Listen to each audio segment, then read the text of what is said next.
Hola, ¿cómo están? Buenas noches, bienvenidas, bienvenidos a CNN Prime. Está en desarrollo la noticia del paro de los camioneros, también el tema de la elección del fiscal nacional. Hay, por supuesto, noticias internacionales y de la economía que usted debe conocer si quiere estar bien informado, bien informada. Para eso comienza CNN Prime con sus titulares. A esta hora, la Confederación de Transportistas Fuerza del Norte mantiene cortadas parcialmente las rutas del norte y sur del país. Exigen mayor seguridad y rebajan los precios de los combustibles. Terminó el suspenso José Morales. Es la propuesta del presidente Gabriel Boric para liderar la Fiscalía Nacional. Su nombre tendría apoyo transversal en el Senado, donde debe ser ratificado con un mínimo de 2/3 para asumir el cargo. La ministra del Interior, Carolina Toá, encabezó la primera reunión transversal para intentar avanzar en un acuerdo de seguridad nacional. Hasta ahora, en La Moneda llegaron representantes de todos los partidos políticos con quienes se busca trazar metas para antes de fin de año. Continúa el Mundial de Qatar. En el primer partido del martes, Inglaterra goleó por 6-2 a Irán en un encuentro en el cual el capitán inglés finalmente no utilizó el brazalete One Love frente a las presiones, evidentemente, de Qatar. Posteriormente, Países Bajos venció por 2-0 a Senegal y Estados Unidos empató 1 con Gales. Todo eso y mucho más porque aquí comienza CNN Prime.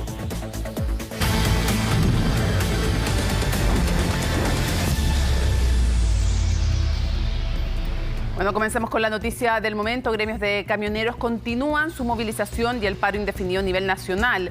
Reclaman que quienes están movilizados no se han reunido con el gobierno. Vamos a tomar contacto con Valentina Nieto para repasar, Valentina, cuáles son las peticiones de un gremio que ya es favorecido ampliamente frente al resto de la población con la devolución del impuesto al combustible. Quieren que baje aún más, pero ellos tienen beneficios que no tiene, quiero hacer esa puntualización de inmediato, el resto de los chilenos y chilenas. Hola Mónica, ¿cómo estás? Muy buenas noches, así es, y parte de las peticiones se concentran precisamente en ese punto, van por dos lados. Un lado tiene que ver con los precios de los combustibles y también lo que tiene que ver con la seguridad. Pero me gustaría mostrarte en este mismo instante cómo se encuentra a esta hora ya de la noche el flujo vehicular aquí en la ruta 5 Sur. Y lo podríamos definir, Mónica, como lento pero fluido. Al menos avanzan los vehículos por esta vía, sin embargo hay un tránsito más lento. Señalan por parte de carabineros que no es posible bloquear las dos vías porque de lo contrario el resultado sería completamente diferente y deberían llevarse detenidas a todas las personas que se encuentran en este minuto movilizándose en este sector. Se encuentra solamente una vía cortada y por lo tanto puede continuar esta movilización. Pero tú lo decías, parte del petitorio se divide en estas dos áreas. Por un lado, lo que tiene que ver con la seguridad y desde esta asociación gremial, la Confederación Gremial de Transportistas Fuerza del Norte, quien finalmente es la que convoca esta movilización, este paro nacional, solicitan por un lado medidas como la seguridad en mínimo 10 estacionamientos ubicados a lo largo de la ruta que comprende entre Santiago y Arica. También 2 seguros, un seguro complementario de carga y por otro lado un seguro complementario para conductores en caso de robo o muerte. En cuarto lugar, seguridad para la comunidad en general que trabaja finalmente en el rubro de transporte de carga. Y por último, la rebaja de un 35% de los combustibles por todo el periodo de este año, evaluando también esta medida de acuerdo a los indicadores económicos nacionales. Acusan desde esta asociación gremial, Mónica, que no han recibido ningún tipo de contacto por parte del gobierno. Sí desde la delegación provincial, pero no desde las autoridades gubernamentales, y eso es lo que los tiene finalmente más molestos, porque sabemos que hasta ahora se mantiene una reunión, de hecho, en el Ministerio de Hacienda con la CNTC para seguir revisando lo que fue una reunión que comenzó durante horas de esta mañana y en la cual también se habría llegado a algunos acuerdos, como por ejemplo la adecuación de los parámetros del MEPCO, que se pueda también asegurar los fondos para este mecanismo de estabilización de los combustibles. Señalaban por parte de Hacienda que estaban los recursos asegurados a través de la ley de presupuesto. Sin embargo, en caso de que hubiese algún tipo de complicación, se comprometían desde la cartera a poder inyectar mayores recursos. Se hablaba también de lo que conversábamos al principio, de este reintegro del impuesto específico al petróleo. Se solicitaba que esta medida se sostuviera a través del tiempo y había también voluntad, al menos por parte del gobierno, para extender esta medida por todo el año 2023. Vamos a ver qué va a salir de esa reunión. Estamos atentos a ver qué se señala por parte de la CNTC posterior a la instancia que están sosteniendo en el Ministerio de Hacienda. Sin embargo, independiente de lo que suceda, Mónica, acá se va a continuar con el paro. Parte de lo que señalaban también algunos de los dirigentes es que al menos tienen presupuestado estar 15 días acá. Luego de ese plazo se va a volver a evaluar, pero no es hasta que reciban una llamada directa desde las autoridades que no van a deponer finalmente este paro nacional de camioneros. Te invito a que pasemos a revisar primero que todo parte de lo que señalaba durante esta tarde el presidente de la asociación, de la agrupación de propietarios y conductores de Paine, Marcelino Pérez, quien estuvo conversando con nosotros y mencionándonos esto que te comento. Pasemos a revisarlo. El petitorio lo tiene el gobierno, se lo hizo llegar en Fuerza del Norte, a la que nosotros pertenecemos. Esa es la principal, que el petróleo, el 35% rebaja para todo, que se entienda para todo el país. No tenemos ninguna conexión con Sergio Pérez, ni Araya, ni no sé quién más está en esas, porque ellos negocian 4 para ellos. Ellos tienen 4.000, 5.000 camiones, negocian para ellos. Jamás han negociado para nosotros los pequeños que tenemos 1, 2, 3 camiones, que es lo máximo que tenemos. Si la CNTC y Sergio Pérez llegan a un acuerdo, ¿ustedes van a deponer el paro o esperarán a que se contacte el gobierno con ustedes? El gobierno con nosotros, no con Sergio Pérez. Nosotros no tenemos nada que ver con Sergio Pérez, con Araya, con nadie. La movilización de los colegas dirigidos por el colega Cristian Sandoval, la hacemos propia. Ellos están reclamando por el tema del alza de petróleo semanal. Nosotros somos confederaciones colegiadas. Para hacer una movilización tenemos que tener un consultivo presencial con responsabilidad de los dirigentes de todas las regiones y luego se forma un comité de crisis de 15 dirigentes. Por lo tanto, en este minuto tenemos que esperar el resultado del acuerdo y llamaremos a un consultivo presencial nacional si corresponde. Bueno, ya escuchamos entonces, Mónica, parte de lo que señalaba ahí el presidente de esta agrupación de propietarios y conductores de Paine, también Sergio Pérez durante esta mañana, el presidente precisamente de la CNTC. Lo cierto, lo concreto es que hay molestia al interior de estos conductores, de estos camioneros que se encuentran desplegados en distintos puntos del país. Son por lo menos 20 puntos a nivel nacional, los cuales actualmente se encuentran parcialmente cortados. Y claro, parte de lo que ellos señalaban es que no van a deponer el paro hasta que reciban un contacto directo por parte de las autoridades gubernamentales.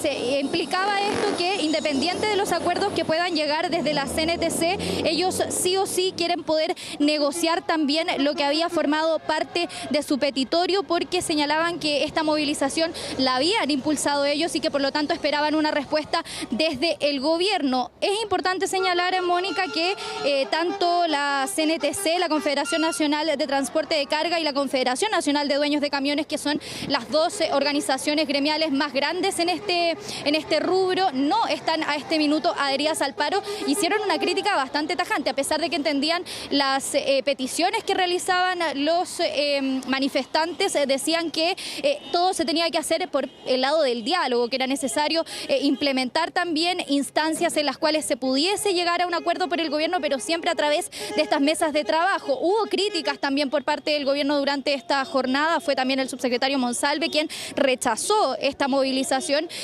Así que hay un ambiente igual bastante crispado, que al menos hay molestia dentro de este grupo de manifestantes. Pasamos a revisar también parte de lo que señalaban otros representantes de los gremios que se encuentran aquí manifestándose en la Ruta 5 Sur. Pasamos a revisarlo. Él es el presidente de una cierta cantidad de asociados, ¿me entiende?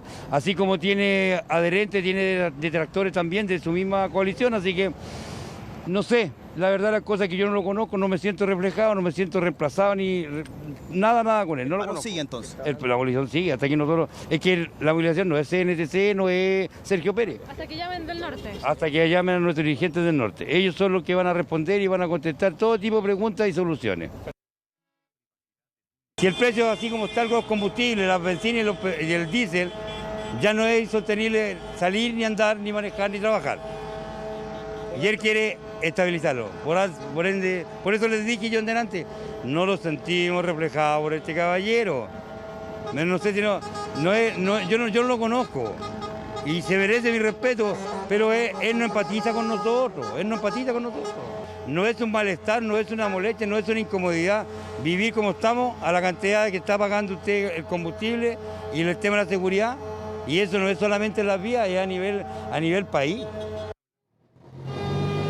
Bueno, ahí Mónica, entonces, parte de las peticiones, también esta molestia que te comentaba desde los manifestantes con el presidente de la CNTC, Sergio Pérez. Abiertamente decían acá parte de los representantes que Sergio Pérez no los representaba y que por lo tanto los acuerdos que pudiese llevar a cabo el gobierno con este dirigente gremial no iban a ser un argumento para deponer finalmente este paro. Pero como lo conversábamos, también hubo reacciones por parte del gobierno. Durante la tarde fue la ministra vocera de gobierno, Camila Vallejo, quien también señalaba que estaban trabajando a través del diálogo con la Confederación Nacional de Transporte de Carga, que había un ambiente de acuerdo político en avanzar en las medidas que se estaban proponiendo. Y por otro lado, y en un discurso bien digo, muchísimo más duro, el subsecretario del Interior, Manuel Monsalve, criticó abiertamente esta movilización, señalando que finalmente no favorecía a nadie, que esto perjudicaba finalmente el libre tránsito y que por lo tanto era necesario que se hiciera todo a través del camino del diálogo y del consenso. Pasamos a revisar también parte de lo que señalaba durante esta mañana la ministra vocera de gobierno y también el subsecretario Monsalve a propósito de este paro nacional. No tiene fundamento la movilización como herramienta de presión cuando hoy día se está dialogando con el ministro de Hacienda, cuando hace 3 semanas se estuvieron dialogando y se alcanzaron acuerdos en materia de seguridad para los camioneros de la zona norte. ¿Hay intenciones políticas detrás de este paro, subsecretario, cree usted? No quiero entrar a interpretaciones políticas, lo que sí quiero decir que no es responsable, cuando hay canales de diálogo, hacer a la población pagar el costo de problemas que son de los camioneros y que hoy día tienen espacio donde buscarle solución dialogando con el gobierno. Tuvimos una primera reunión donde como gobierno estuvimos representados por el ministro de Hacienda y va a haber otras conversaciones porque hay obviamente propuestas y contrapropuestas, pero lo importante es destacar la disposición. Luego el resultado de los compromisos se tendrá que evaluar qué requiere modificación legislativa y qué no requiere modificación legislativa, ¿ya? Pero eso cuando ya estén evidentemente los acuerdos sobre la mesa. Bueno, aquí también es importante ver si en algún punto cortan las carreteras. Yo creo que no es legítimo retrasar el desplazamiento de los chilenos y las chilenas, ni el que baila pasa, ni los camioneros, tiene que haber un solo estándar. Ahora, es importante también saber si finalmente en el balance es que retrasan, lo cual está mal, el tránsito, o lo paralizan en algunos puntos. Todo lo que sea paralizar me parece que es de una gravedad mayor y debería tener el mismo estándar que ellos le pidieron que tuviera el gobierno anterior del expresidente Sebastián Piñera, quienes hoy día son autoridades del Poder Ejecutivo, fueron muy duros y me parece que con razón cuando no se aplicaban ciertas normativas a los camioneros que bloqueaban la ruta. Por eso creo que es bien importante ver si en algunos puntos hacen eso o no, más allá de si son las grandes gremiales o son organizaciones individuales. Si ellos definitivamente terminan bloqueando algunos puntos, cortando carreteras, me parece que eso marca una línea divisoria importante. Sí, sin duda, Mónica, y también un poco la respuesta por parte del gobierno ha sido bastante decidora, da cuenta también de cuál va a ser la línea a la hora de las negociaciones que se lleven a cabo por parte de este gremio. Ya escuchábamos ahí también al subsecretario Monsalve, que planteaba que en realidad el camino de la paralización de las rutas no era la vía correcta para llegar a grandes consensos en las solicitudes que realizan, que van por estos dos caminos. Por un lado, el precio de los combustibles, y por otro lado el tema de la seguridad. Al menos en este punto en el cual nos encontramos nosotros en este minuto, todas las personas que se encuentran aquí paralizadas ya recibieron un parte por parte, valga la redundancia, de Carabineros. Sin embargo, no se puede retirar a no ser que bloqueen las dos vías de la Ruta 5 Sur finalmente. Pero nosotros igual estuvimos conversando con parte de las personas que estaban transitando por acá, y parte de lo que señalaban, estuvimos sondeando, era que entendían parte de la movilización. Claro, era algo incómodo el atostamiento vehicular que se genera por este bloqueo parcial de la ruta, pero que por un lado igual estaban de acuerdo, planteaban algunos de los conductores. Sin embargo, claro, ahí entra el debate respecto a si es correcto o no bloquear las rutas, y ya han planteado este camino por parte del gobierno en el cual piden que sea todo por la vía institucional, por la parte del diálogo. Pasamos a revisar también, Mónica, parte de lo que señalaban algunos de los conductores que durante esta tarde transitaban por acá, por la Ruta 5 Sur. Ahí vamos. ¿Sí? Ahí. Espero que se solucione esto por el bien de todo el país. Harto, oiga, está bueno esto, pues, para que bajen el petróleo y bajen el TAP.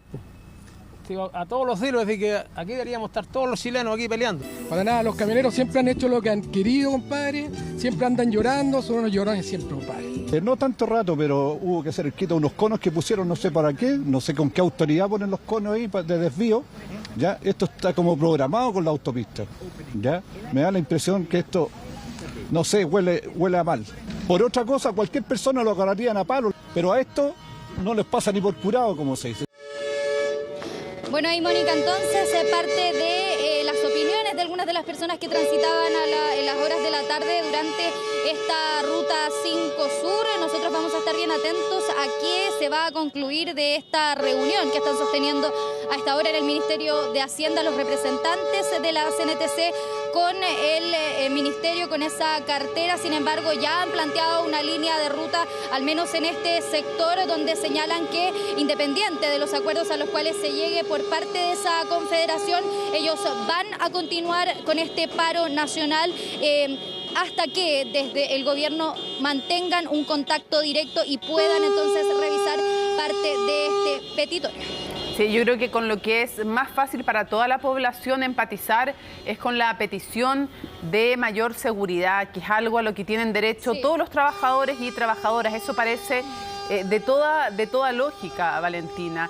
Pero respecto al tema de los combustibles, aunque sea impopular y que se molesten los camioneros, la verdad que no, porque uno no ve tampoco que esa rebaja se traspase automáticamente a menores precios para los productos de los chilenos y las chilenas, que pagan mucho más caro que los transportistas por el diésel. Entonces me parece que ese tema y lo otro, el trato tiene que ser igual, porque efectivamente si un grupo de vecinos no transportistas bloquean o ralentizan el tránsito, la mano es mucho más dura muchas veces, y lo digo a lo largo de todos los gobiernos. El poder que tienen los transportistas para bloquear el país hace que sea súper complejo enfrentar estos temas. Me parece evidente que para toda la autoridad lo es, pero también creo que tiene que haber un trato igual con todos los ciudadanos, más allá del poder de presión que tienen, lo cual, claro, lo hace mucho más complejo. Eso también es parte del realismo con el cual se van enfrentando distintos gobiernos cuando tienen que estar en una situación como esta, con una paralización de estas características. O sea, realmente es súper complejo por lo que pueden realizar. Si ya, por ejemplo, con las micros, recordaron el tiempo del expresidente Ricardo Lagos, paraliza una ciudad, con los camiones pueden paralizar un país, cortar el abastecimiento, y por eso me parece que, aunque las demandas sean justas, siempre hay que tener claro que los métodos también tienen que serlo, no solo las demandas. Valentina.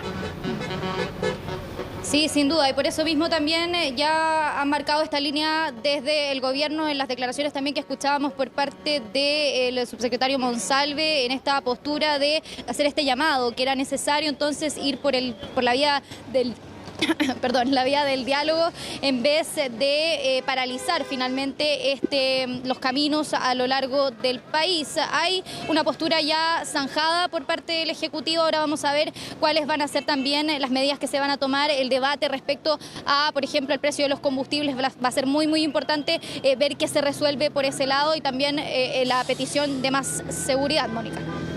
Seguimos súper atentos. Muchísimas gracias, Valentina. Que estés muy bien. Buenas noches. Buenas noches, Mónica. Que esté muy bien.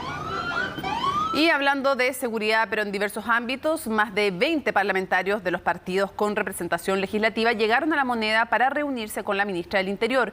Es la primera cita para avanzar en medidas de seguridad. El objetivo es el que anunció aquí en CNN Prime la ministra del Interior, lograr un acuerdo antes de fin de año. Los detalles en el informe de Macarena Román.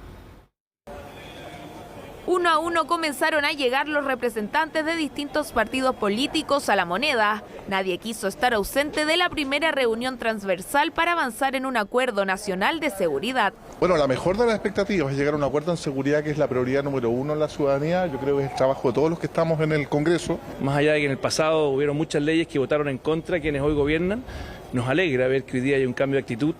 Y por lo tanto desde la oposición van a contar con todo nuestro apoyo, todos nuestros votos para que saquemos adelante esta agenda. Es muy importante que la ministra nos dé garantías de que todo el oficialismo va a estar en esto. Nosotros aquí hemos venido a garantizar que la ciudadanía se apuesta en el primer lugar de la agenda y que por lo tanto las prioridades las marque la ciudadanía y no los prejuicios de Apruebo Dignidad. Pasada las 11 de la mañana se dio inicio a la reunión. La ministra Toá lideró las conversaciones con más de 20 parlamentarios. Durante el encuentro se fijó una hoja de ruta con un único fin: acordar medidas transversales en torno a la seguridad antes de que termine el año. Pero nosotros exigimos y demandamos que esta comisión se traduzca en resultados concretos en el corto plazo. Y que por lo tanto esto no tiene que ver con este gobierno, sino con cosas que se han dejado hacer hace 10 años. Y por lo tanto también hay que asumir esa responsabilidad país. ¿Por qué? Porque esto no le podemos enrostrar solo a este gobierno. Venga del gobierno, venga de la oposición, venga del oficialismo, que sea beneficiosa para los intereses de la gente, va a ser apoyado por el partido de la gente. No es un objetivo fácil el que se ha impuesto el gobierno, el presidente, la ministra Toá, pero también confiamos desde luego en las capacidades de escucha que tiene la ministra Toá y de que esto llegue en los próximos 2 meses a buen puerto en beneficio de la chilena y chilenos. Declaraciones positivas, pero que distan a lo ocurrido el 15 de noviembre en la Cámara de Diputados, cuando se rechazó el presupuesto de seguridad propuesto por el Ministerio del Interior. Esto pese a que se buscaba aumentar en 4,4% los fondos de seguridad pública en comparación al 2022. En ese aspecto yo espero que esto sea una señal también de que el día de mañana, cuando votemos el presupuesto del Ministerio del Interior, todos van a votar a favor de las medidas que ahí se contemplan, que justamente le entregan más recursos a las policías para actuar. El incremento que hay a las policías, Carabineros, PDI y también al Ministerio Público es absolutamente insuficiente. Nosotros tenemos que fortalecer a las instituciones, por eso lo rechazamos y esperamos que en el Senado sean consideradas estas instituciones. Lo que hemos buscado con la votación del presupuesto del Ministerio del Interior, no solo de seguridad, es poner en entredicho al gobierno para que de una vez por todas se tome en serio los aumentos de presupuesto en materia de seguridad. Pero no solo llegaron a La Moneda los parlamentarios, sino que también los gobiernos locales. La Asociación Chilena de Municipalidades se reunió horas más tarde con la ministra del Interior. Lo mismo hizo la Asociación de Municipalidades de Chile. El Ministerio del Interior ha establecido una forma de trabajo donde vamos a ir haciendo un feedback de las distintas opiniones y en algún minuto probablemente vamos a tener una reunión en común para poder afinar y probablemente llegar a los acuerdos finales. Creemos que es la manera que se debe realizar una política pública en donde todas las instituciones podemos presentar ideas, presentar proyectos. Si bien el gobierno busca acordar medidas concretas antes de fin de año, lo cierto es que las opiniones están divididas en torno a cómo combatir los delitos, los que registran cifras preocupantes. Si solo nos enfocamos en encerronas, estas han aumentado 112% en el tercer trimestre, según el Ministerio Público. En definitiva, una jornada que augura un trabajo muy intenso. Sabemos que no va a ser sencillo, pero vemos un ánimo y una disposición que hacía años no se veía en materia de seguridad. Habrá 4 reuniones de este tipo en La Moneda de aquí hasta mediados de diciembre. La idea es que todos los partidos lleguen con propuestas con un único fin: disminuir los delitos de diferente tipo en nuestro país. En otras materias, las temperaturas muy altas han sentido fuerte en estos días. ¿Van a seguir subiendo? Se lo vamos a preguntar al conductor de CNN Tiempo, Eduardo Sáez. Hola, Eduardo. Hola Mónica, ¿cómo estás? Supongo que has sentido el calor que hemos tenido estos días. Y bueno, te aviso que esto va a seguir subiendo. Estamos empezando recién hoy día una ola de calor que debiese concretarse el día miércoles. Mira, te voy a mostrar un mapa para que nos situemos en lo que está sucediendo. Porque en los valles de la zona central, y estoy hablando de la zona central en general, desde el interior de la región de Valparaíso hasta la región del Ñuble, el Biobío, incluso norte de la región de la Araucanía, lo que está marcado en rojo es la zona que va a recibir el mayor calentamiento. De hecho, estamos hablando que toda esa zona que está en rojo, las máximas van a estar por arriba de los 30 grados. Obviamente que el mayor calor se va a concentrar entre el Valle de la Aconcagua y el Cachapoal, o sea, el interior de la región de Valparaíso y la región de O'Higgins, esta parte norte. Lo azul que está ahí corresponde a las temperaturas de la cordillera, por eso la diferencia entre lo de Argentina, que está bastante rojizo, y lo que tenemos también nosotros. Pero mira, te voy a mostrar unas temperaturas para que vayamos en contexto donde nos vamos a encontrar el calor más intenso, porque es en la región de Valparaíso interior. Hablemos de San Felipe, Los Andes, Petorca, Santa María, Yayay, que son los sectores más cercanos a la precordillera, pero con valles calientes. Probablemente en algún punto va a estar entre 36 y 37 grados, o sea, mucho calor. Incluso fíjate que Quillota, Olmué, probablemente va a estar cerca de los 31 o 30 grados de máximo, o sea, se va a notar mucha mañana esta energía térmica que va a provocar entonces este aumento de temperatura, a diferencia de lo que sucede en la playa, que va a pasar de nublado a despejado. Por eso estoy dejando ese símbolo medianamente parcial con 20 de máxima. Y el calor también se va a sentir, como te decía, en la región de O'Higgins, en el Cachapoal, especialmente en las cercanías de Codegua, que probablemente hasta este 34 o 35. O sea, se va a notar con mayor notoriedad el calor de mañana, que sería el día peak en cuanto a las temperaturas. Mira, vamos a ver lo que va a suceder también en la región metropolitana, porque en el centro de la capital también vamos a estar con altas temperaturas, está justo en el punto intermedio. De hecho, fíjate que hacia el sector de Colina, lo más probable es que vamos a tener unos 34, pero el sector de Polpaico, Huachún, entre 35 y 36. Ese es más o menos el rango de diferencia. Hacia Curacaví, también temperaturas muy similares a las que van a tener en la zona norte, pero probablemente Melipilla va a tener un par de grados menos por este aire costero que va a llegar a esa zona. Calor hasta el sector de Paine, donde Hualquén se nota mucho también el calor. En Santiago ahí están marcados los 33 digo para mañana. Mientras tanto el sector precordillerano está 31, 32 entre Pirque y San José de Maipo. Pero este calor tiene un tiempo ya definido y probablemente el día miércoles ya irá concluyendo. Así que de los 33 grados de mañana, que sería el pic, nos vamos a encontrar pasado mañana ya con un descenso de temperatura que debiese estar más o menos dentro de la zona límite para poder hablar de ola de calor. Son 3 días, en este caso, sobre los 31 grados. Ahí tenemos el miércoles 31, así que si pasamos los 30.9 hacia arriba, estaríamos entonces dentro de la ola de calor. Si no, simplemente sería un golpe de calor. El jueves cambiaríamos la masa de aire, por eso 29 grados. Aparecen nubes cordilleranas, incluso fíjate que viernes y sábado vamos a tener temperaturas sobre los 30 grados, pero la posibilidad de precipitación en la cordillera. O sea, así de enredado está el pronóstico del tiempo ahora. Lo digo especialmente porque no hay que ser cosa que de repente agarren el celular y digan, oh, el celular me está diciendo, esperamos lluvia. No, esto es netamente en la cordillera, muy hacia las altas cumbres, y la idea de esto es principalmente las personas que trabajan muy hacia el interior o quienes hacen deporte de alta montaña, para que sepan que desde el jueves en adelante las posibilidades de precipitaciones y de tormenta eléctrica empiezan a aparecer durante la tarde, así que para que tengan desde ya las consideraciones. Así que días de mucho calor a partir de ahora, se mantiene esta probablemente tercera ola de calor del mes, así que paciencia amigos invernistas, porque desgraciadamente estos calores recién están comenzando y tenemos hasta febrero todavía para recibir altas temperaturas. Así que ese es más o menos un resumen de lo que se viene ya mañana acá en la zona central, la zona de la capital especialmente, Mónica. Muchas gracias, por supuesto. Le agradecemos a Eduardo, muchas gracias Eduardo, desde el estudio virtual de CNN Chile. A prepararse entonces con bloqueador, agua, gorro, sombrero, para quienes tengan que estar expuestos a estas altas temperaturas al aire libre.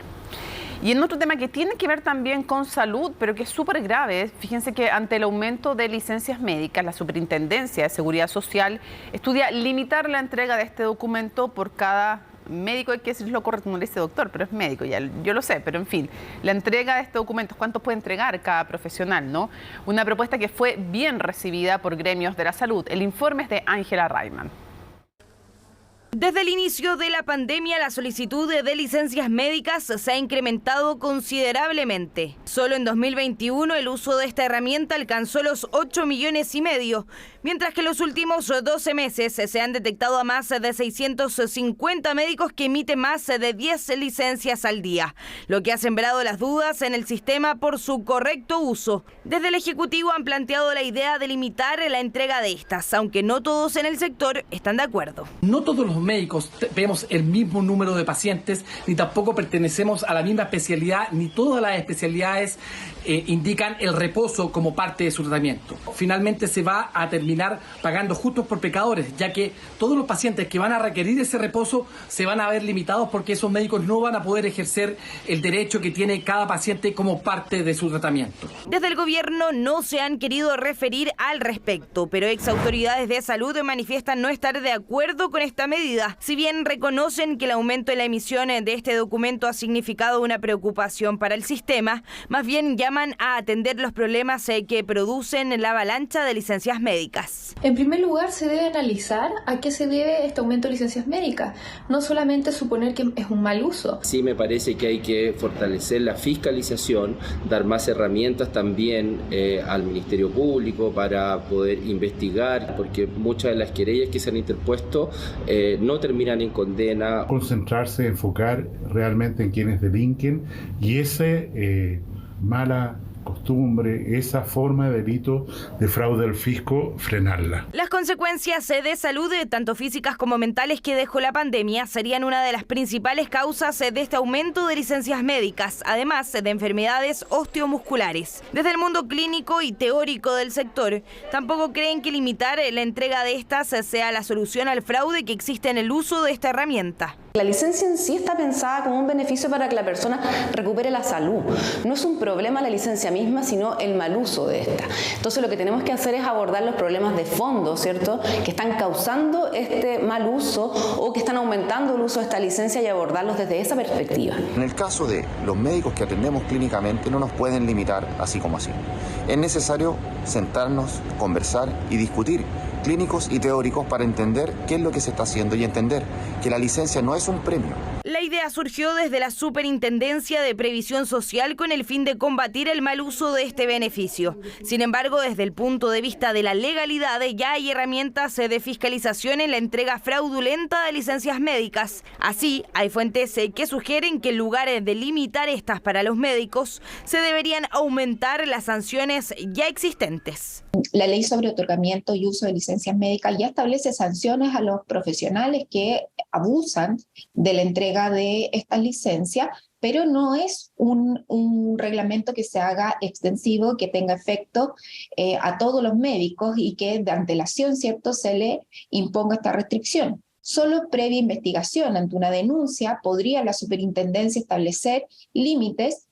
Caso contrario, estaría actuando de manera arbitraria y contraria a la normativa que actualmente rige. Actualmente en el Senado se está tramitando un proyecto de ley que pretende fortalecer las facultades de organismos reguladores y aumentar las multas y periodos de suspensión de los emisores de licencias en caso de verificarse que el profesional hace mal uso de la entrega de estas.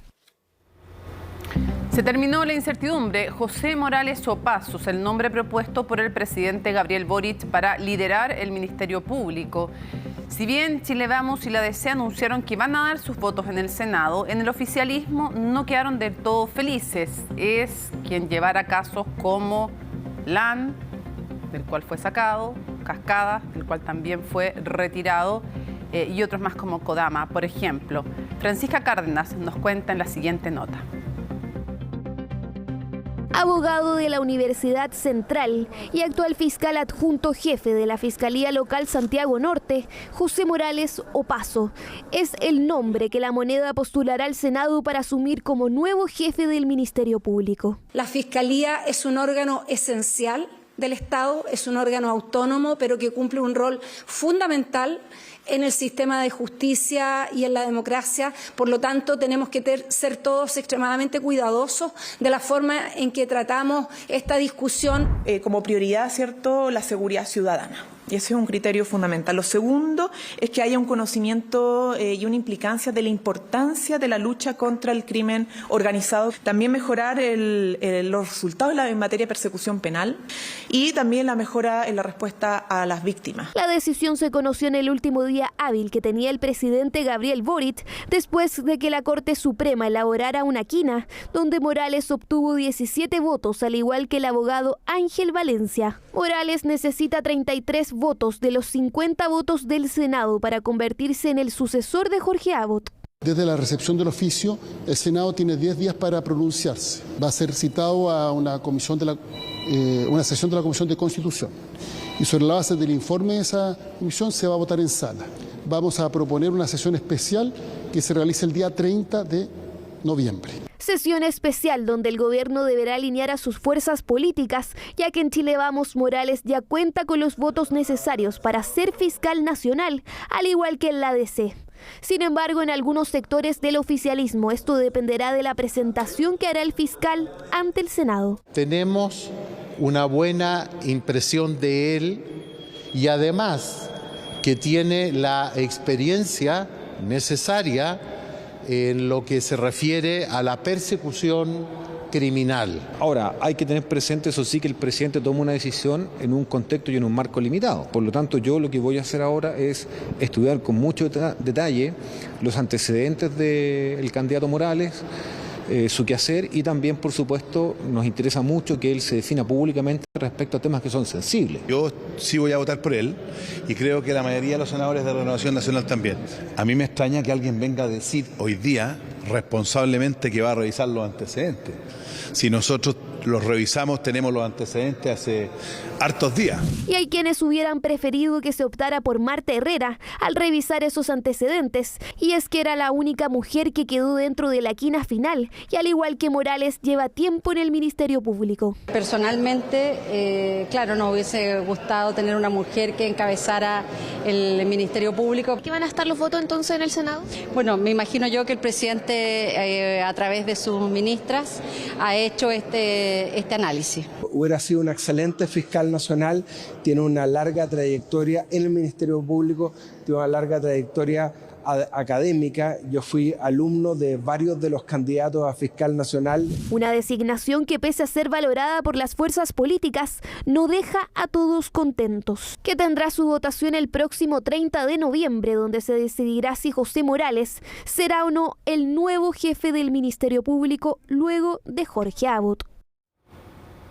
Claro, hay hartas preguntas que hacerse respecto de este proceso más allá del elegido. Cómo dos candidatos, Morales y Valencia, concentran exactamente 17 votos de los miembros de la Corte Suprema. Realmente no hubo ninguna reunión que no conozcamos respecto al elegido o de otros de los postulantes. Creo que hay una crítica también justa que hacerle a los parlamentarios. Cuando fue electo Jorge Abbott se criticó duramente el sistema de designación del fiscal nacional, donde hay muy poco tiempo para que conozcan los magistrados de la Suprema a los aspirantes 10 minutos de exposición. ¿Qué es eso? Y no solo aquello, sino que tampoco habían garantías de que no hubiera lobby encubierto. Al respecto también cabe preguntarse si la elección sería la misma si no se requirieran los 2/3 del Senado, que es parte del proceso legislativo, parte del proceso de elección más bien. Bueno, estas dudas y otras más, también el perfil de José Morales, los cuestionamientos que se le hacen también en causas muy importantes y muy relevantes, como por ejemplo el caso Cascadas, o como por ejemplo el caso Land, donde hubo una crítica muy fuerte de la OCDE por la falta de investigación en esa causa. Estos temas y otros más los vamos a conversar en Aquí se debate, en un estupendo programa que vamos a tener una vez terminado CNN Prime, porque me parece que en lo que sí hay consenso es que es bastante opaco el sistema de designación, que no hay escrutinio de la ciudadanía, y que lo que pueden hacer los parlamentarios llega al punto de cuando ya se ha determinado quién es el candidato o la candidata. Por lo tanto, hay harto que corregir, y esos mismos parlamentarios deberían pensar si no tuvieron suficiente tiempo, varios años, para llevar adelante las modificaciones del proceso de selección. Seguimos avanzando y les contamos que una de las demandas que motivó el paro de camioneros es la rebaja del impuesto específico al diésel. Y hace surgir la pregunta, ¿por qué siguen tan caros los combustibles? ¿Qué pasa con el MEPCO? ¿Y cuánto más pueden seguir subsidiando? Todas estas preguntas las responde Belén Vázquez.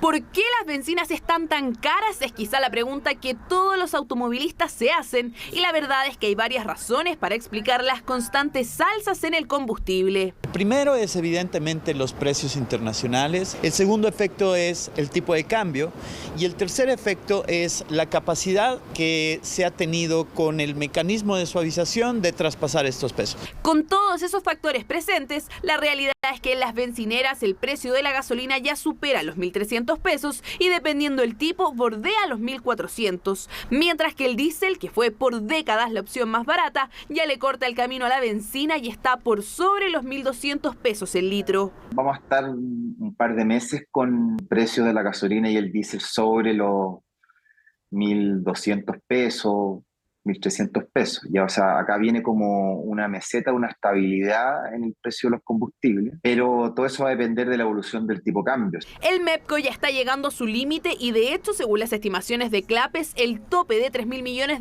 podría alcanzarse a fin de año.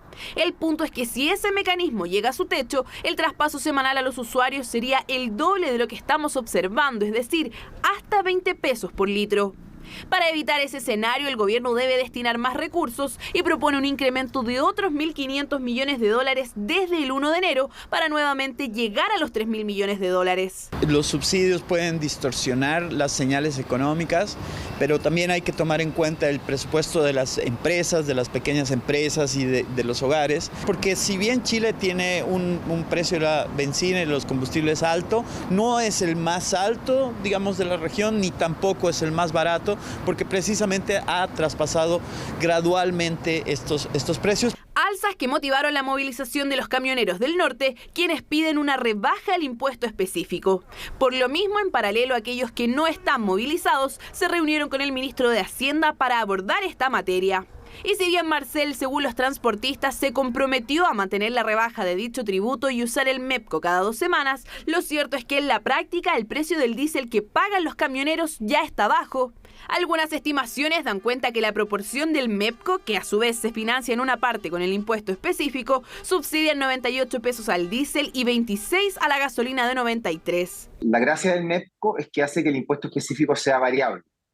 Y en la actualidad los camioneros no están pagando impuesto específico, que es equivalente a 85 pesos. ¿Por qué? Porque el subsidio hoy día es de 98 pesos. Porque hoy día el MEPCO beneficia más a los camioneros en relación a los automovilistas. El precio del petróleo seguirá empujado al alza principalmente por el tipo de cambio. El dólar ha estado subiendo a propósito de las restricciones de COVID-0 impuestas por China y la caída del precio del cobre, pero podría haber posibilidad de baja. Así que de bajar, pudiésemos acercarnos a los 900, bajo los 930 ya es un valor barato, 920, 910, sería un buen piso de caída, pero bajo eso necesitamos mayor apoyo interno y condiciones favorables externas. El traspaso de precios depende de varios factores, pero en sencillo es algo así. El valor del petróleo se demora 2 semanas en reflejarse, mientras que el dólar tarda 1. En cualquiera de los casos, hay que comenzar a acostumbrarse a un valor alto en la bencina, que sin el MEPCO y sin el impuesto específico, sería muchísimo más elevado.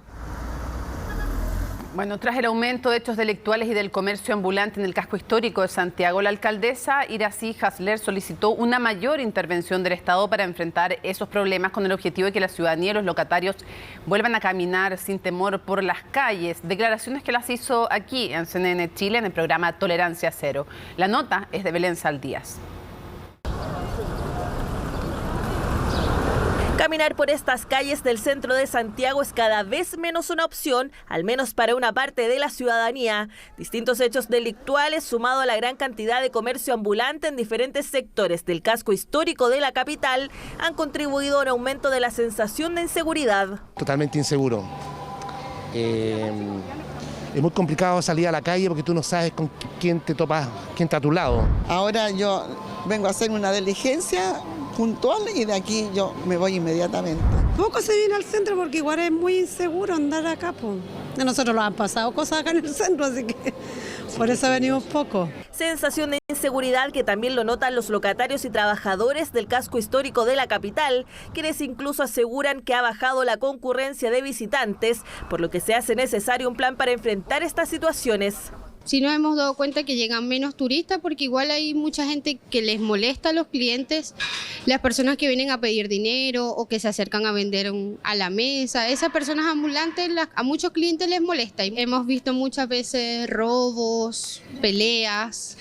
Siempre hay algo que nos afecta a nosotros. Pedimos a las autoridades reforzar las medidas de seguridad en conjunto con Carabineros para que los ciudadanos podamos desplazarnos libremente y con la tranquilidad que necesitamos en nuestra ciudad. Más de 800 locales han cerrado en el centro de Santiago en los últimos años y más del 90% del comercio pide una política efectiva y urgente de tolerancia cero frente a la delincuencia. Estas situaciones son de conocimiento de las autoridades, así lo aseguran desde la Municipalidad de Santiago, donde confirmaron que se han reunido con el Ministerio del Interior para abordar estas problemáticas. El objetivo, una mayor intervención del Estado en el corazón de Santiago. Yo creo que el casco histórico de nuestra comuna requiere una presencia mucho más fuerte del Estado.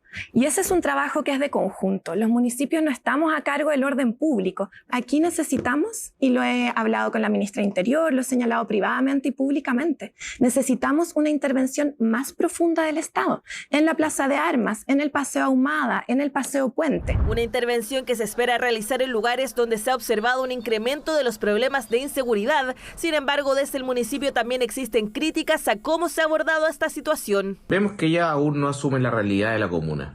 Hoy día el comercio ambulante sigue desatado. La inseguridad en Santiago ha dado muestras de seguir incrementándose. Es un mal trabajo por parte del municipio que no ha sabido abordar ni la temática de esta, obviamente, en conjunto con Carabineros. Que Carabineros es el ente regulador, pero tiene que trabajar en conjunto con el municipio. Una solución que no tiene fecha conocida por ahora. Una intervención que permitiría algunos puntos críticos del casco histórico de Santiago, como la Plaza de Armas y el Paseo Ahumada, volver a ofrecer la sensación de seguridad para transitar.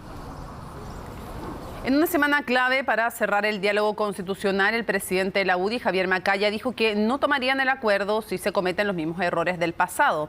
La derecha criticó la fórmula del oficialismo y la DC, porque fue en conjunto, que propuso 99 integrantes para redactar la nueva constitución. La nota es de Estefanía Bustamante.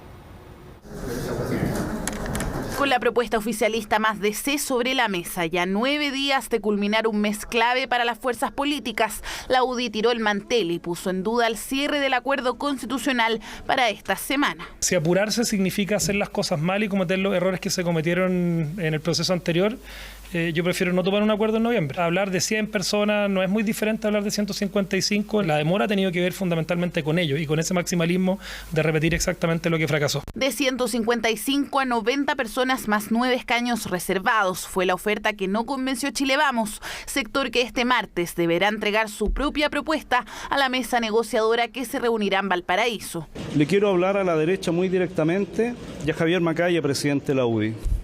No abusen de la paciencia de los chilenos. Poner cada día nuevas exigencias respecto del mecanismo nos parece un despropósito. Un buen acuerdo es uno que garantiza la presencia de los que saben, es decir, los expertos, y uno que tiene legitimidad democrática, y eso es precisamente lo que estamos trabajando. Trabajo que no implicaría moverse más allá de los 50 integrantes usando el sistema electoral del Senado, fórmula que en ningún caso el oficialismo estaría dispuesto a replicar.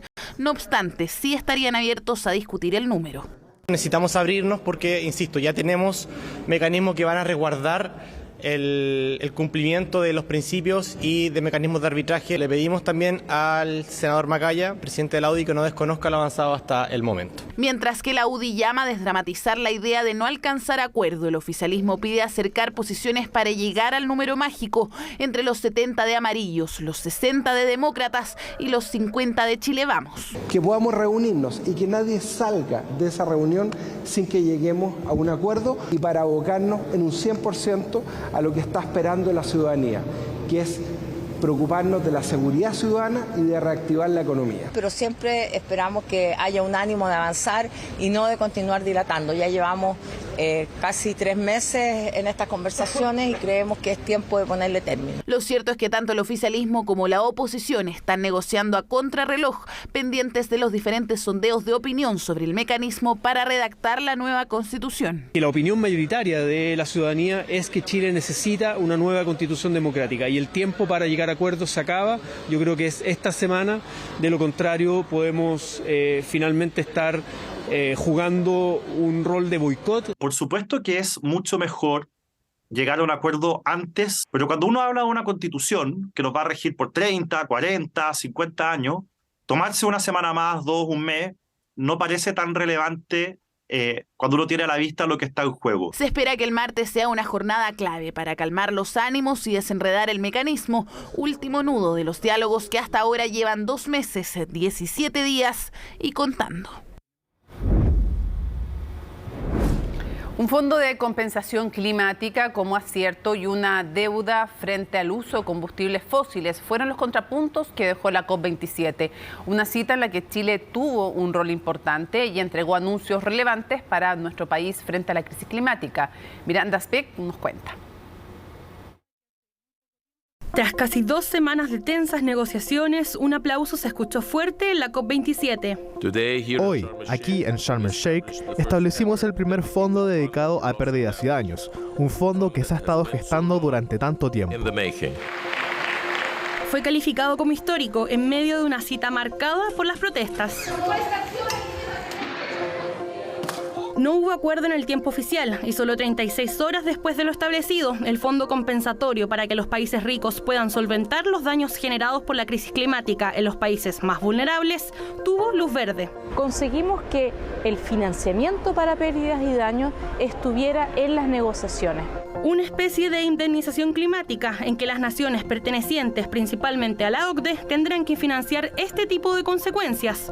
¿Cómo operará este mecanismo? Este fondo no va a comenzar a funcionar de manera inmediata, sino que la presidencia de la COP27 le solicita a Naciones Unidas que trabaje durante todo el próximo año conjunto con los países en el primer borrador de cómo se va a llevar a cabo este fondo para que luego la COP28 en los Emiratos Árabes se vote y se adopte en mayor detalle de cómo se va a aplicar este fondo en pérdidas y daños. Lo que se busca con esto es poder dotar al fondo de una sólida gobernanza que impida que los países desarrollados, es decir, los más contaminantes, eviten el pago de este fondo. Aún restan detalles por aclarar, como por ejemplo, ¿qué se debe considerar en las pérdidas y daños? Se incluye tanto infraestructura como ecosistemas naturales y la gran interrogante sobre la mesa, ¿quién deberá pagarlo? En el futuro, el viaje todavía será muy difícil porque no sabemos al final cuánto dinero se asignará. Los $100.000 millones que se prometieron cada año para 2020 aún no se han entregado. El gran pendiente de la COP más cara de la historia es la permanencia de una reducción gradual de los combustibles fósiles que continúa considerando el gas natural en la transición a la energía limpia y no habla de una eliminación de este tipo de energía. Es importante destacar que los grandes ausentes de esta COP tienen que ver con el financiamiento para la adaptación y la mitigación de los efectos del cambio climático. Es por lo tanto importante continuar trabajando en esta línea, no solo en la COP, sino que también de parte de la sociedad civil. Una alianza para reducir en 1/3 el metano liberado a la atmósfera, la sequía, el derretimiento de los hielos, la deforestación, energía e impulso del hidrógeno y la creación de 1 millón de hectáreas junto a una expansión de áreas marinas protegidas fueron otros de los puntos altos en los que participó y se comprometió nuestro país. Mientras el cumplimiento de los objetivos internacionales en materia de derechos humanos y transparencia y las peticiones de acelerar la reducción de emisiones a las grandes potencias como China e India quedaron fuera de los anuncios, a la espera de lo que ocurrirá el próximo año en la COP de Dubái en los Emiratos Árabes Unidos. Y de vuelta aquí en el país, el juzgado de garantía de Talagante declaró admisible una querella por fraude al fisco en contra del exalcalde de Isla de Maipo, Carlos Adasme. Esto debido al incumplimiento de un proyecto para construir la red secundaria de alcantarillado de la comuna. Una iniciativa que tras 8 años desde su implementación continúa sin finalizarse. Veamos qué nos cuenta Valentina Nieto.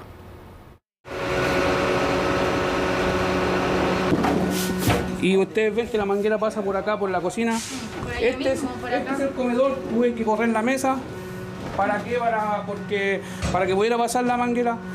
A veces nosotros estamos almorzando y si el camión limpiafosa llega a esa hora, obviamente que tenemos que pararnos y dejar de comer porque usted ve, siente el olor. Al menos cada 10 días esta es la situación en casa de Francisco. Las inundaciones con aguas servidas se han convertido en un conflicto del día a día y es que su vivienda no cuenta con sistema de alcantarillado. Como él, son al menos un centenar de familias en la comuna de Isla de Maipo con el mismo problema. La solución, al menos por ahora, parece ser este sistema de limpieza. Sin embargo, la fosa séptica que está en el patio de su casa colapsa por lo menos 2 veces al mes. Se va este camión y donde minutos atrás estuvo trabajando, toca ahora preparar el almuerzo. Es indigno para mí estar comiendo y que llegue el camión y yo tener que pararme de la mesa con mi familia para que ellos puedan pasar su manguera y sacar y limpiar nuestra fosa. Acá prometieron un alcantarillado en el 2014. Se iba a demorar 2 años el alcantarillado. Van 7, 8 años y ya el pozo nuevamente está colapsado. Y es que esa habría sido la promesa en 2014 y durante la administración del exalcalde de Isla de Maipo, Carlos Sadasme, inició un proyecto que buscaba la construcción de la red secundaria de alcantarillado de la comuna. Una iniciativa que en primera instancia buscaba beneficiar a más de 2.700 viviendas. Sin embargo, el resultado estuvo lejos de ser lo que se esperaba. Nosotros asumimos el 28 de junio del 2021 con varias dudas respecto a este proceso y empezamos a levantar los antecedentes para poder hacer un estudio respecto a la situación.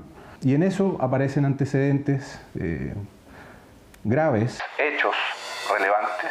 Las obras no se realizaron o no se realizaron en su totalidad. Tenemos varios elementos. Uno, que se adjudicaron estas obras y que se modificó el contrato en una suma de más de 3.700 millones de pesos cuando no era posible realizarlo por los motivos que se esgrimieron, que además se aumentó el contrato en más de 160 millones de pesos, producto de reajustes que tampoco estaban justificados en el contrato. Motivos por los cuales la actual administración del municipio interpuso una querella por fraude al fisco en contra del exalcalde, acción judicial que fue declarada admisible por el Juzgado de Garantía de Talagante y que está sustentada en un informe emitido por la Contraloría General de la República en el 2017, escrito que daba cuenta de las irregularidades en la ejecución del proyecto de alcantarillado y de la responsabilidad administrativa de la ex autoridad comunal. Y más que una pugna entre yo como alcalde y la administración anterior o un tema político, esto se trata de justicia social. Tener hoy día una fosa reventada,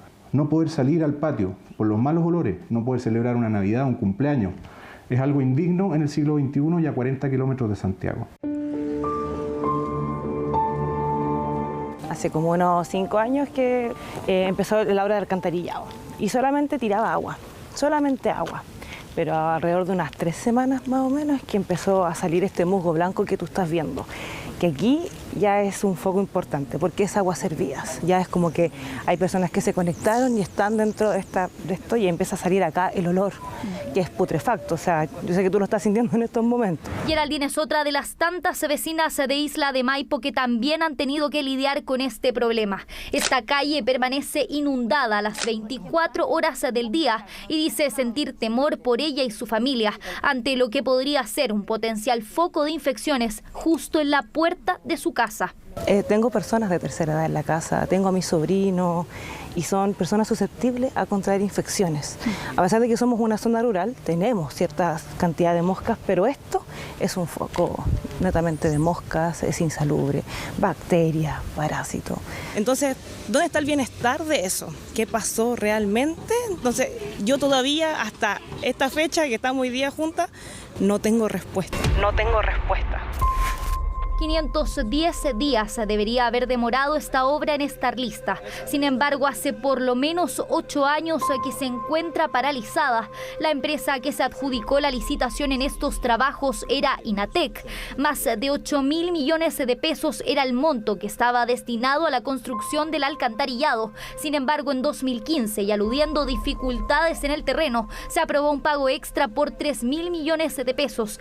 Esto pese a que el contrato efectuado entre la compañía compañía y el municipio habría estipulado que no se podrían realizar cobros adicionales. Aún así, ya sabiendo de que existía este contrato y que estaba expresamente señalado en una de las cláusulas que este elemento, que era la calidad del terreno, no podía ser una de las razones para poder obtener una modificación del contrato, se hizo igualmente y se hizo en un aumento del valor del contrato en 3.700 millones de pesos.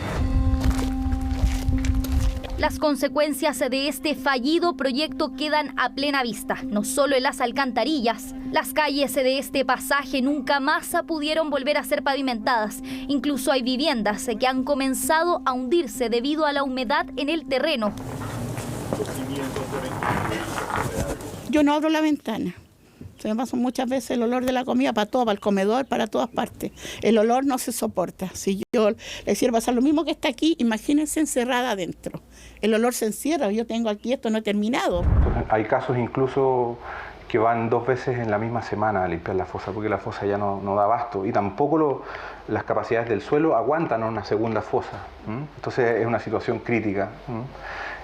Son cientos de millones de pesos que se gastan al año en camión limpiafosa, en personal, porque esto tiene que operar 24/7. Pese a que desde CNN Chile intentamos contactarnos con el exalcalde Carlos Adasme, hasta el cierre de este reportaje no pudimos contactarnos con él. Lo que comenzó como un proyecto para mejorar la calidad de vida de los vecinos terminó siendo, dicen ellos, una pesadilla. Lo cierto es que desde el municipio dicen estar trabajando junto al Serviu para devolverle la tranquilidad a la comunidad de Isla de Maipo.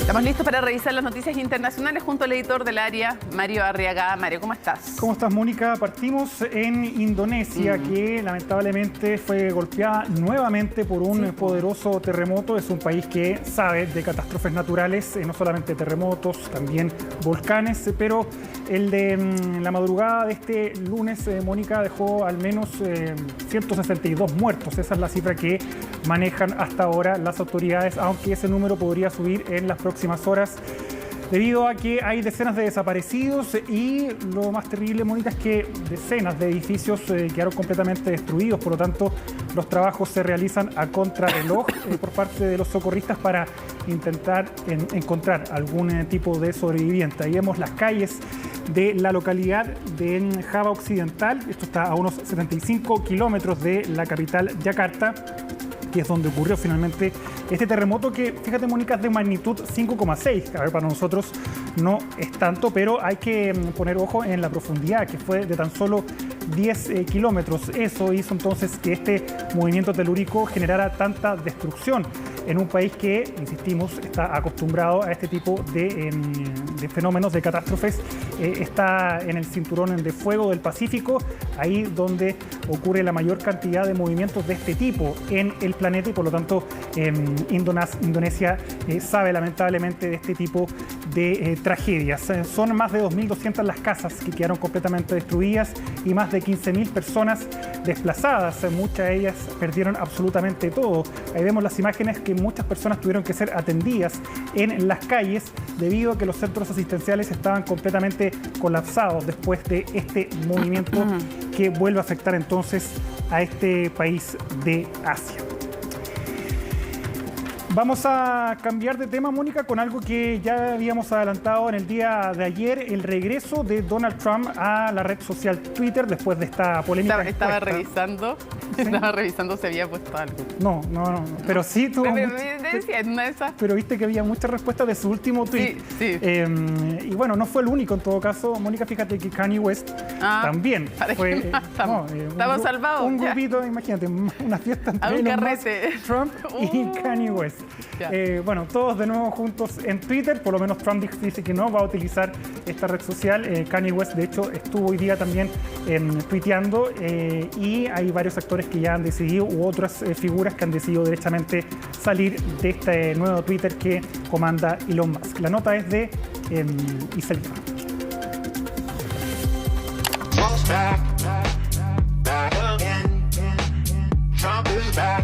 Trump está de vuelta. Así lo dejaron saber los usuarios de Twitter con videos como este, emulando la famosa canción del rapero Eminem.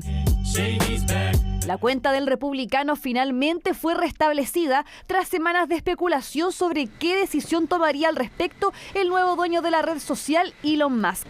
Con ello, la última publicación que dejó el exmandatario antes de perder su usuario hace casi 2 años atrás se llenó de comentarios y algunos videos celebrando su regreso. Pero a diferencia de sus simpatizantes, Trump no parecía muy emocionado con la noticia. Es más, aseguraba que permanecería en Truth Social, la red social que él mismo creó cuando fue vetado de Twitter poco después del asalto al Capitolio. Truth Social está por las nubes, lo está haciendo fenomenalmente bien. Truth Social ha sido muy potente y me quedaré ahí, pero he oído que estamos recibiendo una gran votación para volver también a Twitter. No lo veo porque no veo ninguna razón para ello. Pero ¿cuál fue el criterio que usó el magnate sudafricano para permitir su reingreso? Fiel a su estilo, una encuesta realizada en su propia red social. Restituir al expresidente Trump, ¿sí o no? El pueblo ha hablado. Trump será reintegrado. Fueron más de 15 millones los votos que sumó el sondeo el sábado. 51,8% de ellos le dieron el sí al regreso del exmandatario. Entre ellos el presidente de México, Andrés Manuel López Obrador, que a través de su cuenta de Twitter transparentó su voto. Este lunes reiteró su posición. Porque podemos estar en desacuerdo con sus posturas, pero tiene el derecho de manifestarse, de expresarse. El respeto a la libertad de expresión es el argumento que usualmente toman los defensores del regreso de Donald Trump a las redes sociales. Lo cierto es que por ese entonces Twitter consideró que las publicaciones del expresidente incitaban a la violencia, en especial tras el asalto al Capitolio. Fue el mismo argumento que también usaron Facebook e Instagram para banear su cuenta. El expresidente no es el único reincorporado a la red social del pajarito. El rapero Kanye West también está de vuelta tras haber estado 6 semanas suspendido por publicaciones antisemitas. Ironizando sobre la situación, anunció su regreso con la palabra hebrea shalom. Joining us now from Twitter headquarters in San Francisco is new owner Elon Musk. Hello, Elon. También está de vuelta a quien ven en pantalla, la comediante Kathy Griffin, que personificó al dueño de Twitter poco después de que éste la baneara de la red social por cambiar su nombre de usuario a Elon Musk. Varias celebridades hicieron lo mismo, luego de que se implementara de forma apresurada el plan de pago para los usuarios con ticket de verificación, algo que finalmente el magnate terminó dando marcha atrás. Hay por supuesto una preocupación real sobre la dirección que está tomando Elon Musk en Twitter y la preocupación de que los anunciantes podrían abandonar la plataforma y que los usuarios frecuentes deserten también. Es lo que de hecho algunas celebridades ya están haciendo. El actor Pedro Pascal, la modelo Gigi Hadid y la presentadora de televisión Whoopi Goldberg desactivaron sus cuentas. Otros, como la creadora de Grey's Anatomy, Shonda Rhimes, anunciaron su retiro de la red social. Bueno, Mónica, vamos a cambiar de tema. Vamos a hablar sobre la guerra en Ucrania. Hemos señalado e informado constantemente de los crímenes de guerra que se ha cometido por parte de Rusia, pero estas imágenes que estamos viendo se dieron a conocer hace unos días, Mónica, por parte de medios rusos.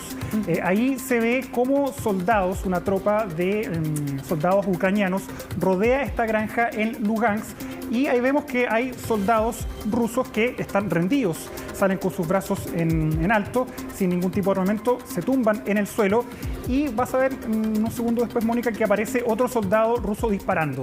Él fue abatido por las tropas ucranianas. Sin embargo, en un segundo después de este registro aparecen los soldados rusos que estaban ya rendidos, ejecutados.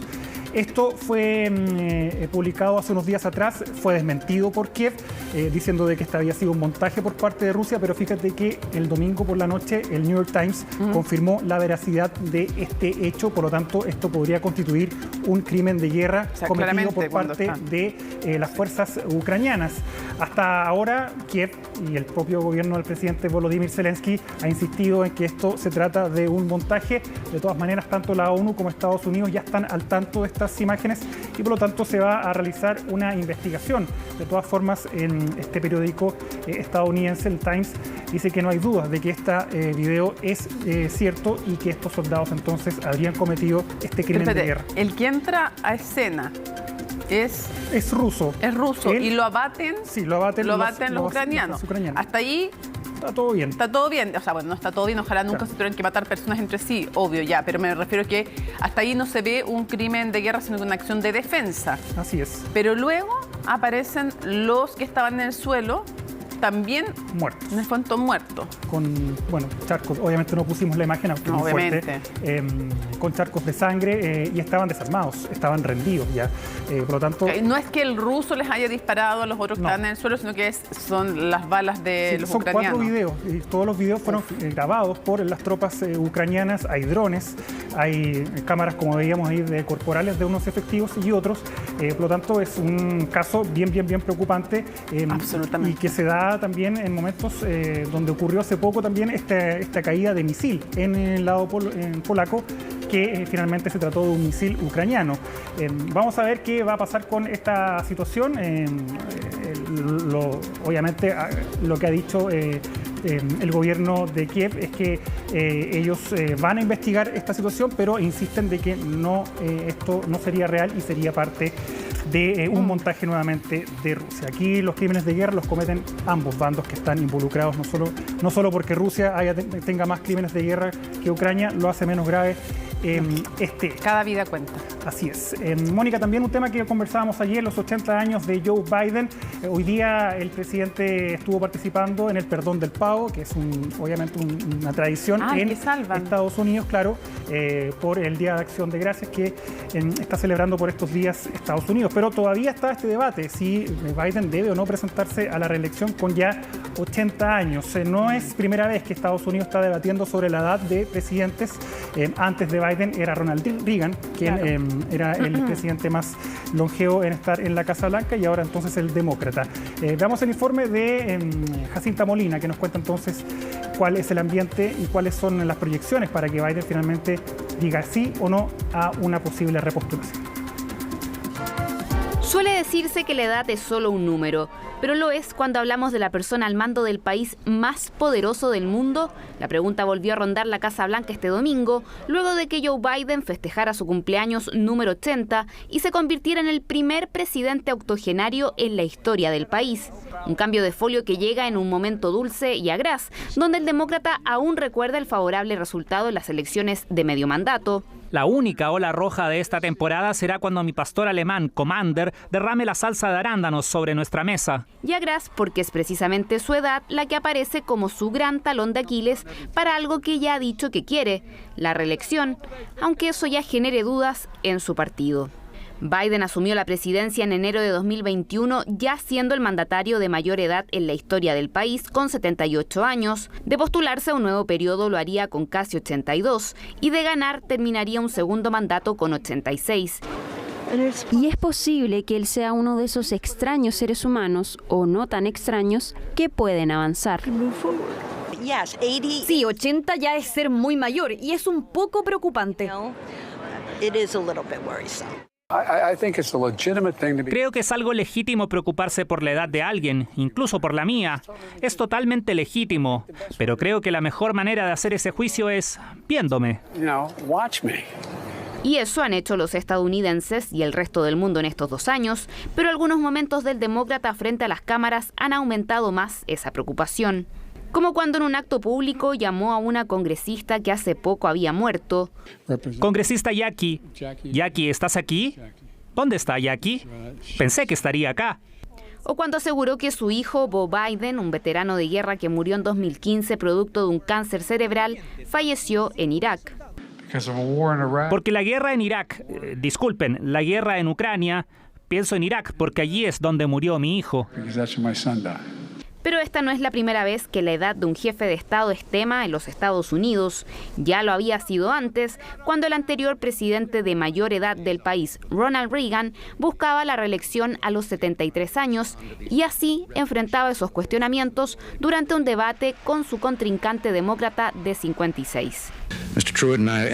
Para nada, y quiero que sepas, señor Trewitt, que no haré de la edad un tema de esta campaña. No explotaré para fines políticos la juventud e inexperiencia de mi oponente.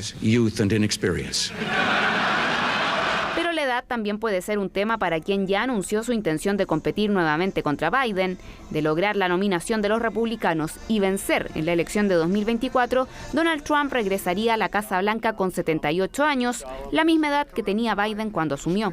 Y si bien a Trump ya le habría aparecido gente en el camino que podría amenazar sus planes, entre los demócratas la carrera interna está mucho menos definida. La sucesora natural de Joe Biden debería haber sido Kamala Harris, de quien se esperaba mucho. El Partido Demócrata tiene un gran problema del que me atrevo a decir que no va a ser resuelto hasta que haya un panorama más claro respecto a cuál va a ser finalmente el candidato del Partido Republicano. Por ahora Biden sigue insistiendo en que su intención es ir por la reelección, aunque recientemente matizó por primera vez sus dichos y dijo que lo decidirá junto a su familia el próximo año. Bueno, y ese es el principal problema, Mónica, que los demócratas no tienen a nadie como una figura potente. Ahí veíamos la nota, lo de Kamala Harris, pero no ha sido una figura que tenga un apoyo alto por ahora al interior del Partido Demócrata. Todavía faltan 2 años, eso es verdad, para las elecciones, pero ya los republicanos se están rearmando. Así que sí, se puede mirar también a algunos legisladores, a algunos gobernadores también. Sí, hay que pensar ahí rápido qué va a hacer los demócratas con esta elección. Estamos. Ah, creí que ibas a traer una sorpresa. No, hoy día no. ¿No? ¿Pero qué pasó? Estaba lento el día lunes. ¿Sí? No había ningún... ¿Sabes que cuando hay? Cuando hay tres, pero no fue el caso. Ya, entonces nos vamos a la pausa. Bueno, ya pues, nos vamos a la pausa. No trajimos ni la mascota mundialista, nada. Bueno, no, ya. Eso es deporte, bueno, pero podría haber servido internacional también, o donde en Chile no, pues, ya. Vamos entonces a la pausa con esta segunda jornada mundialista. Inglaterra y Países Bajos que se impusieron en su debut el empate de Estados Unidos con Gales y mucho más. Al regreso en CNN Prime, CNN Deportes. Noticias, solo noticias, deportes, solo deportes.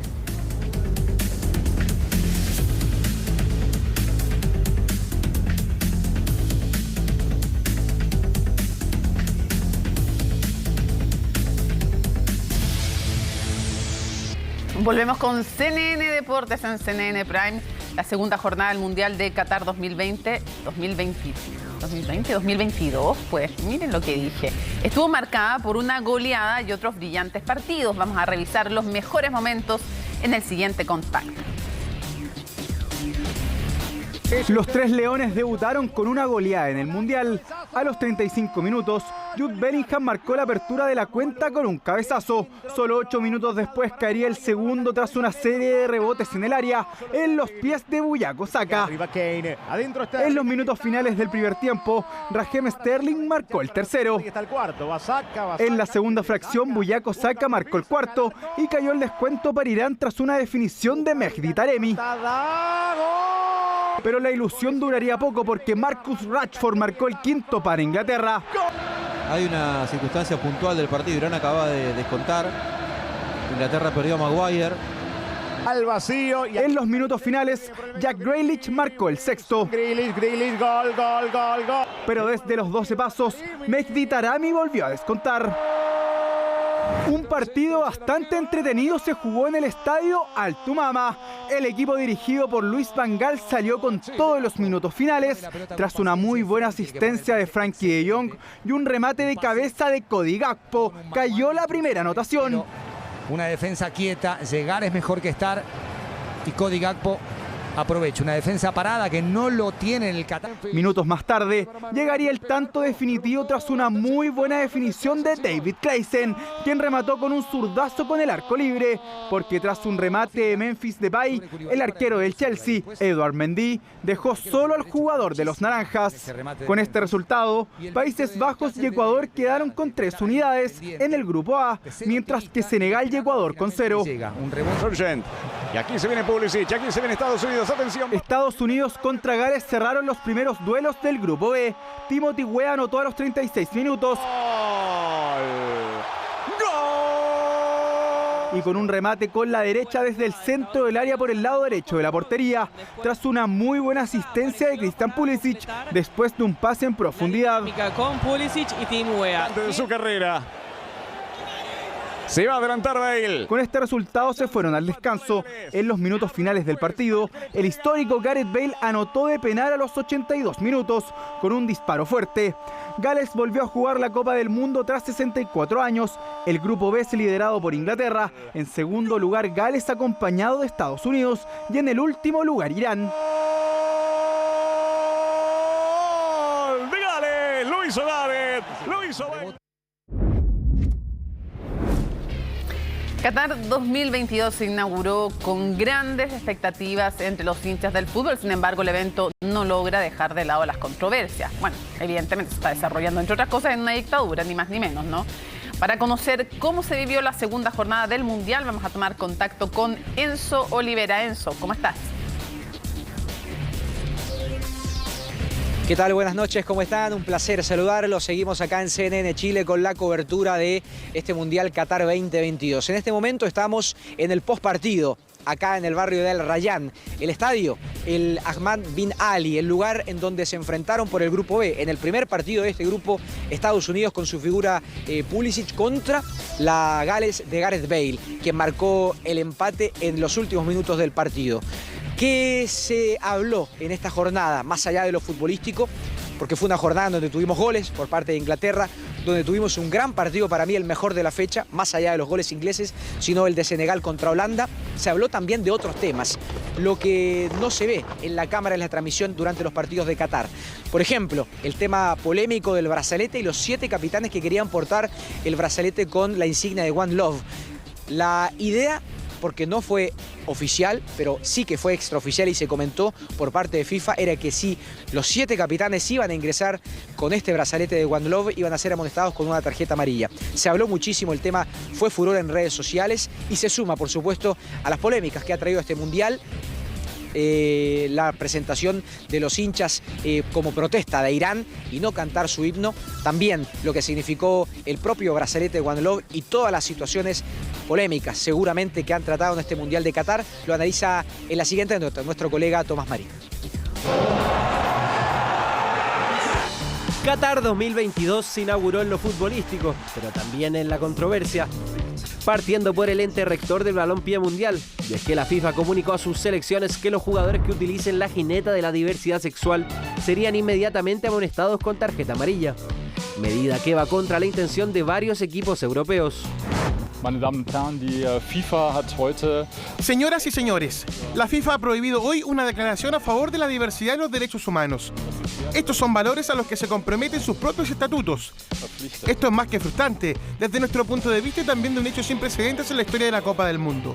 Creo, en mi opinión, es una demostración de un poder por parte de la FIFA. Es handelt sich, aus meiner Sicht, eine Machtdemonstration der FIFA. No veo que ese mensaje sea controvertido. Ya hemos jugado con él, así que no es algo para el Mundial. Es algo que hemos hecho antes, así que no veo el problema.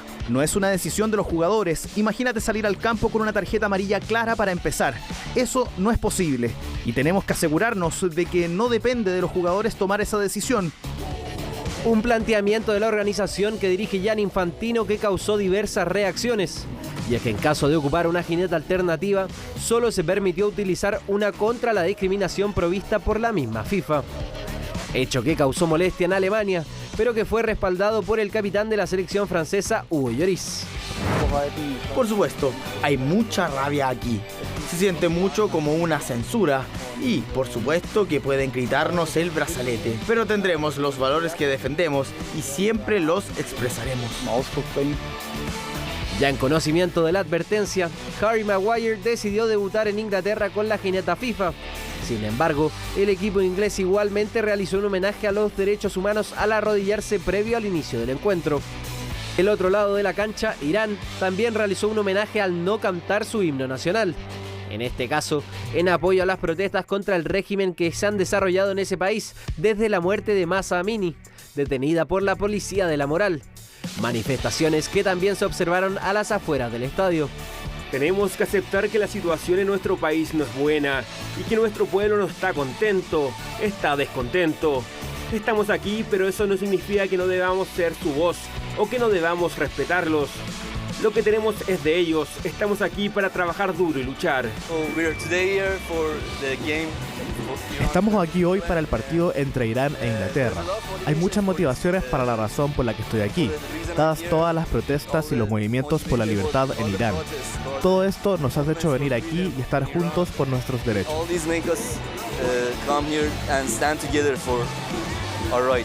Así que llevamos la camiseta para mostrar nuestro apoyo al país y al pueblo, pero no al régimen, para poder animar al país de mi madre, pero también para no apoyar al régimen que la hizo marcharse, para ser capaces de disfrutar del juego, pero también para hacer una declaración al mismo tiempo.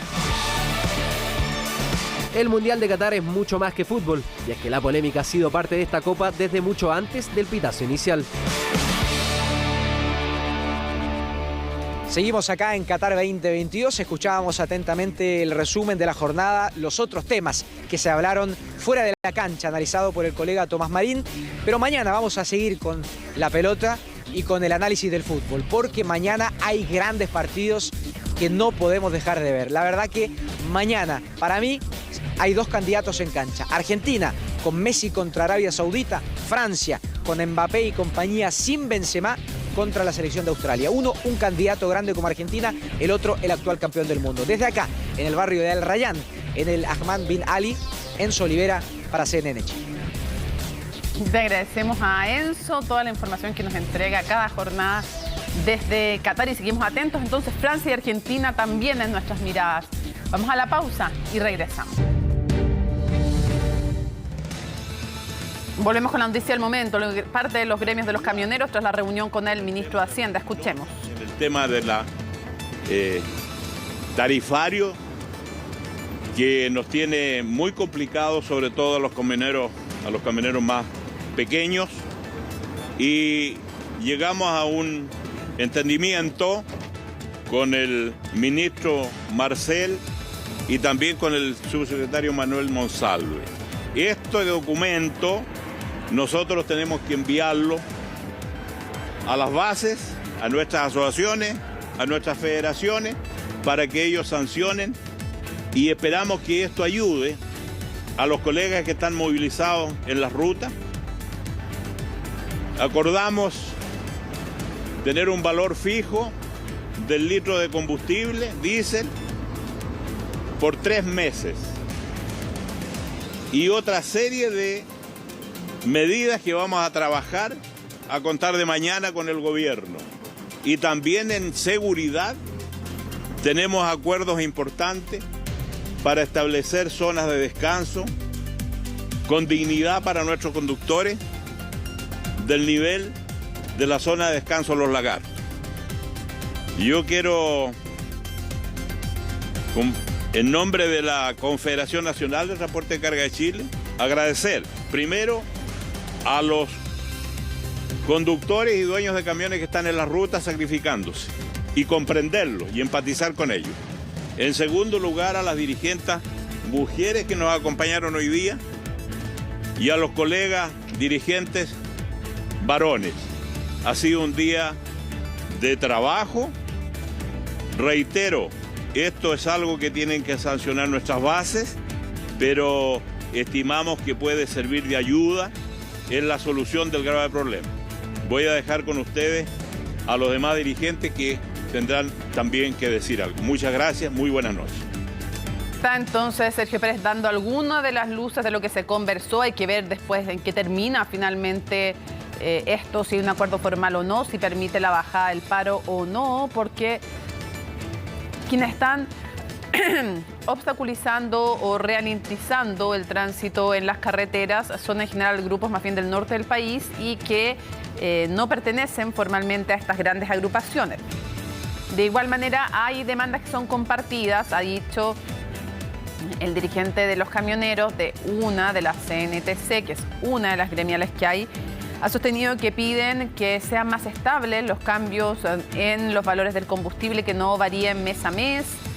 Han pedido mayor seguridad, que eso sí ha sido una demanda transversal entre este gremio, independiente de bajo qué paraguas se agrupen, si pequeñas organizaciones o más grandes o colectivos mayores.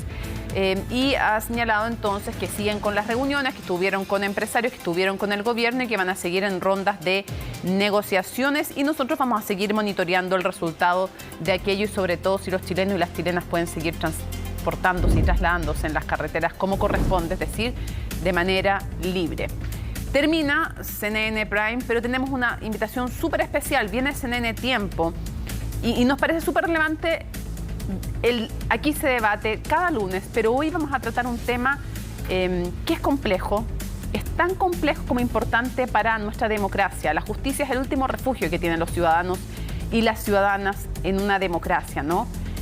Y el rol del Ministerio Público es clave. Por eso, quien lo encabece, estamos en medio del proceso de nominación, conocido hoy José Morales como el candidato que decide el gobierno. Vamos a ver qué sostiene el Senado. Es importante escrutar ese nombre, como lo haríamos con cualquier nombre, con lo bueno, con lo malo, y también escrutar el mecanismo en que se usa y que se critica una y otra vez y no se cambia respecto a la designación de la máxima autoridad del Ministerio Público. Porque han pasado tantos años tras las críticas, por ejemplo, de lo que ocurrió con Jorge Abot, y nada sucede. Bueno, eso y más, parte del Aquí se debate en CNN Chile después de CNN Tiempo. Lunes 21 de noviembre, así estuvo nuestro país y el mundo. Somos CNN Chile. Buenas noches.